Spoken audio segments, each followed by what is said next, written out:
Hey guys, it's me, Carrie, and sorry it's getting dark. The sun is starting to set here in New York. It's about 5:30 almost. It's 5:26 actually. But I'm really sleepy today. I had my volunteer shift at the animal shelter. If you guys watched my previously posted video from earlier today, I posted about a minute and a half with one of my favorite cats at the shelter, Venus.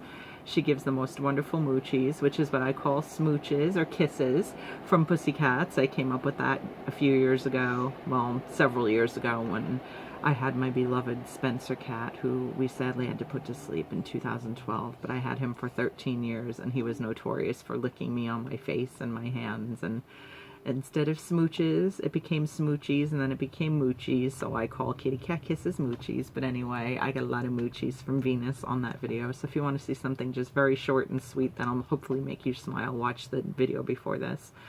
But I'm really exhausted, and I wanted to get something else up today, and I wasn't really feeling like reviews or anything, so I said, screw it, I'm just going to do a tag video. I really want to do an actual legit Q&A. There we go, moving my laptop cover down a little. I'm just rocking my Hello Kitty PJs right now. I really want to do a Q&A video, but I haven't really gotten enough questions. I've only had like 2 people ask me questions over the almost 2 years I've had this channel. So if I can eventually get like at least 10 questions compiled, I will do a Q&A actual video.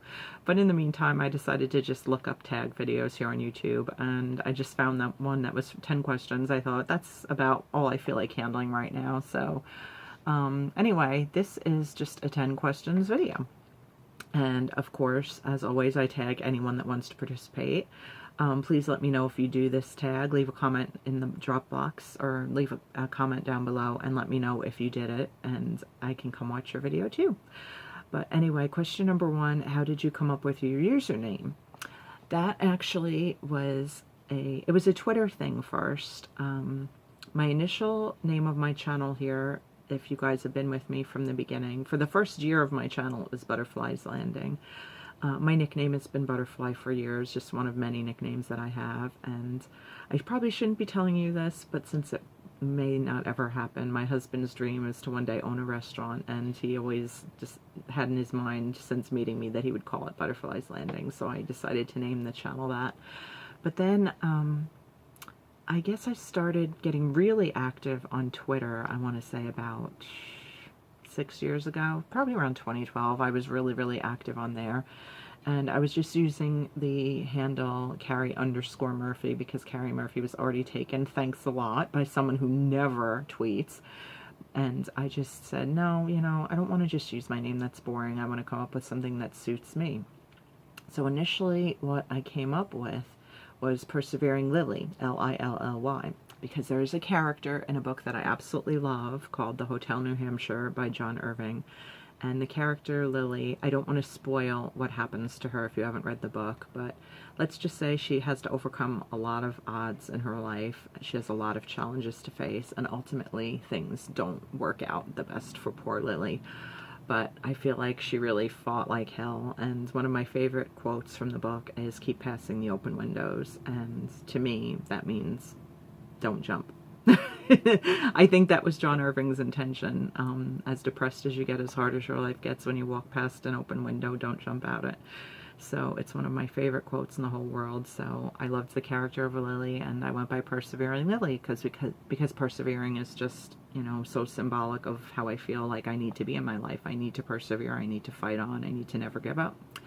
Well, as it turns out, Persevering Lily, with 2 L's, as it's spelled in the book, was one character too many. So I said, oh crap, okay, Persevering Lily isn't going to work. So I have to come up with Persevering something else. And some of you guys have heard this story before. I apologize if it's boring and you've already heard it, but many years ago, I adopted a manatee from the Save the Manatee Club, and it's one of those symbolic adoptions. Sorry, a loud train and the windows are open. It's like pushing 70 here in New York today, which is cuckoo crazy for freaking February. But the first manatee I adopted was named Star, and she had a star-shaped scar on her back from a boat wound, and unfortunately within the year of my adoption of her, she passed away.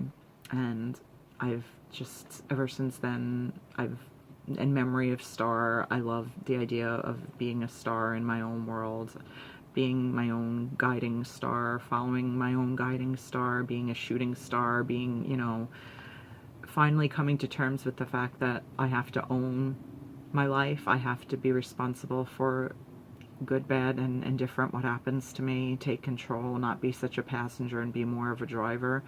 So I said, okay, how about Persevering Star? And it was in memory of Star, the manatee, and also just because stars have become very significant and important to me. You may or may not have noticed, I very often wear these star earrings that I bought myself a few years ago, I think with birthday money from Macy's. I was like really looking for some nice stars, and these are really just pretty sterling silver. I wear them almost all the time.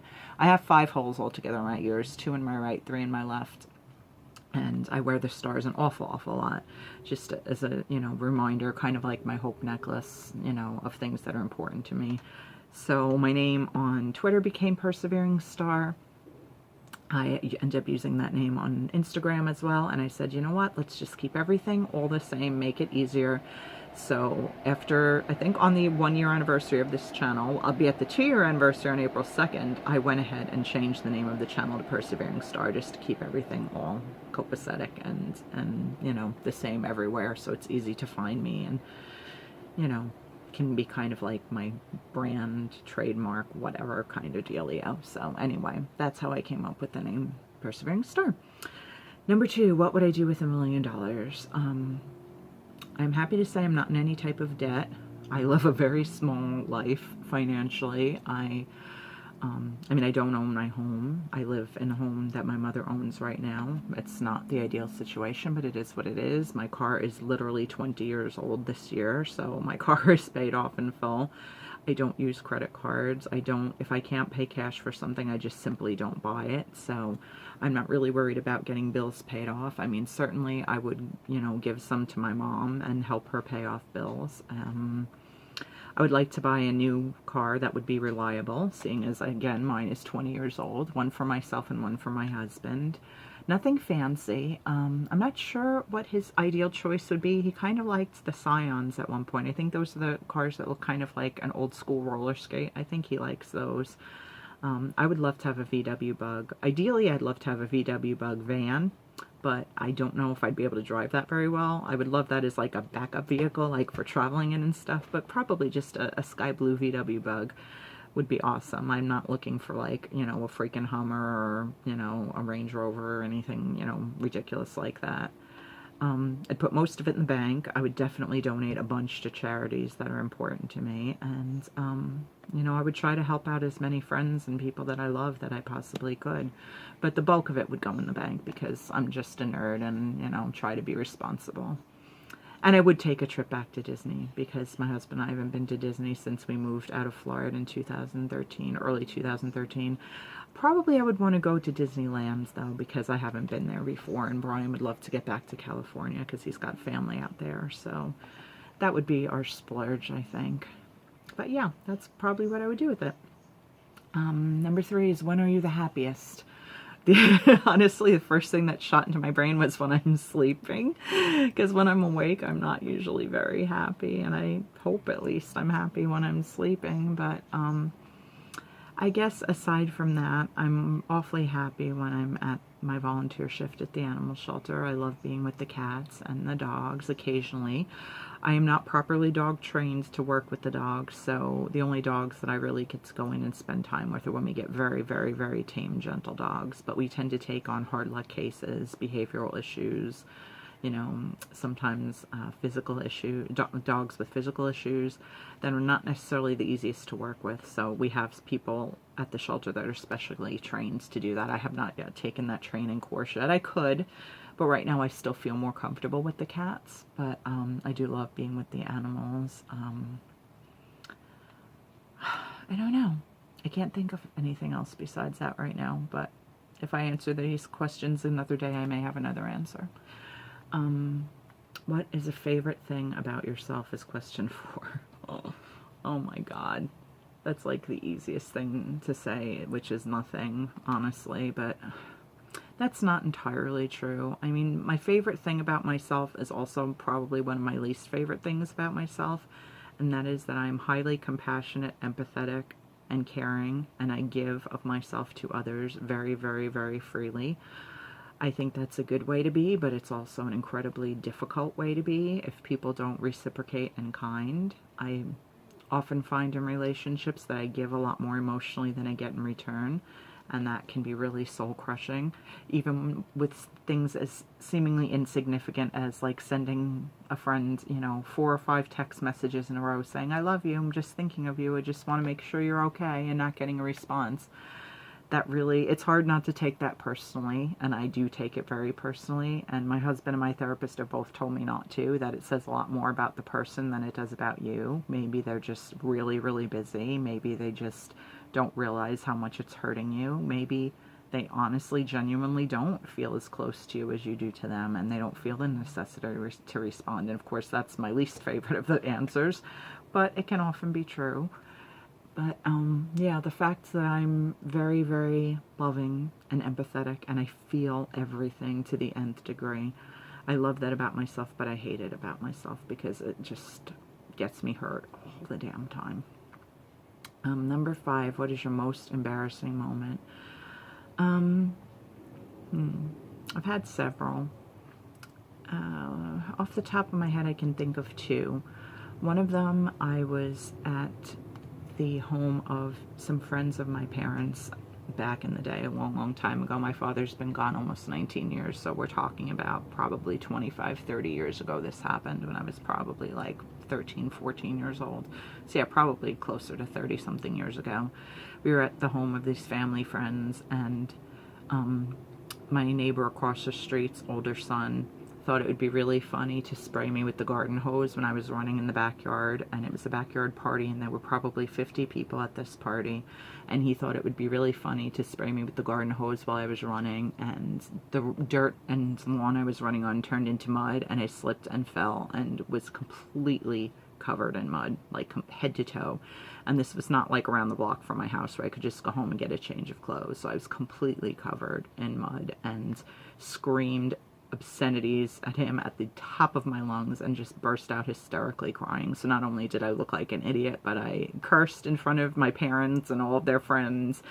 I was covered in mud and uncomfortable for the rest of the day, and that was pretty mortifying and awful. And the other thing I can think of is probably around the same time, or maybe a little earlier, I was in junior high school, and someone who I thought was a dear friend, my best friend in fact at the time, got in a tizzy with me about something. I don't know what it was, and she decided to gather a bunch of mean girls and take a picture of me that she knew I hated, like knew I absolutely despised. I felt so like Uggs in it. I just hated this picture.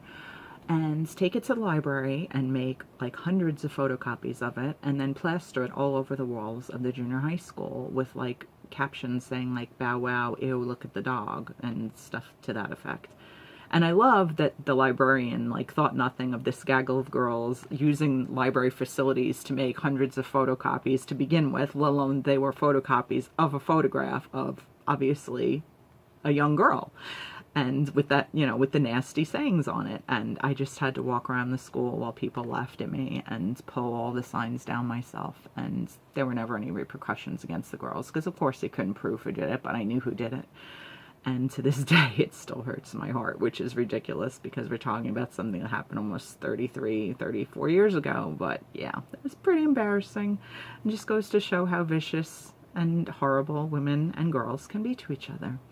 But anyway, now that I've shared those happy moments, let's see, number 6, who did you last take a picture with? That would be Big Red. Big Red, one of the cats at the shelter. We took a selfie together. I love to take pictures of the cats that are at the shelter, and if I can get a selfie, even better. And Big Red was just all sprawled out on one of the shelving units. We have like these awesome shelving units like along the walls that they can jump up and lay on all different levels and climb and play, and we have blankets out and pillows, and it's just the most beautiful shelter. I wish you all could see it, but Big Red was laying on one of the shelves, and I kind of scrunched in next to him, and we took a selfie together. And I really thought it came out very cute. And I will post it on my Instagram. If any of you guys are following my Instagram, you'll be able to see the picture that I am referencing shortly after this video gets posted. Number 7, what is your dream job? Most of you guys probably know this already. I want to be a famous writer, poetry specifically. So yeah, good luck with that. Like as if I have a snowball's chance in hell. But I've been writing on my own, you know, not for school, just for pleasure since I was 12. I wrote my first poem when I was 7 that I can recall that was published in like a little 2nd grade, you know, anthology of work for my class. But I love to write. Poetry is my passion, and I think I'm pretty damn good at it, to be, you know, not to be immodest. That's so not me to actually think I'm good at anything, but I think I'm pretty damn good. It's just not an easy career to break into, especially as a poet. Good luck with that. Like, I wish I was a wandering minstrel back in like medieval times, and maybe I would have had a better shot. But that would be my dream job. And I'm very specific. I want to, you know, make good money. I want to be famous in that I can go to a book signing and people will come and get my book signed and want pictures with me and know who I am, and then I can walk out the door and leave the bookstore and no one will know who I am. Like, that's the exact type of fame that I want. I don't want to be someone that gets recognized on the streets. You know, I don't want to be J.K. Rowling, even though I admire her greatly. You know, I don't want to be someone that people would recognize, you know, if they saw me outside of like a book signing setting, but that would be amazing to me. So yeah, that's number 7. Number 8, what is your dream car? I've kind of already gotten that, and now this stupid video is all out of whack, of course. So we're gonna just have to cut this off with 8 questions instead of 10 because my stupid camera's a piece of crap. But yeah, dream car would be a Volkswagen Bug. Very simple. Sky blue, preferably with daisies, either in sticker or painted all over it. Too bad. I would have liked to have answered the last 2 questions, maybe another time. But anyway, such as it is, I hope you guys enjoyed this video. Thanks for watching, and I'll be back soon with more stuff. Bye.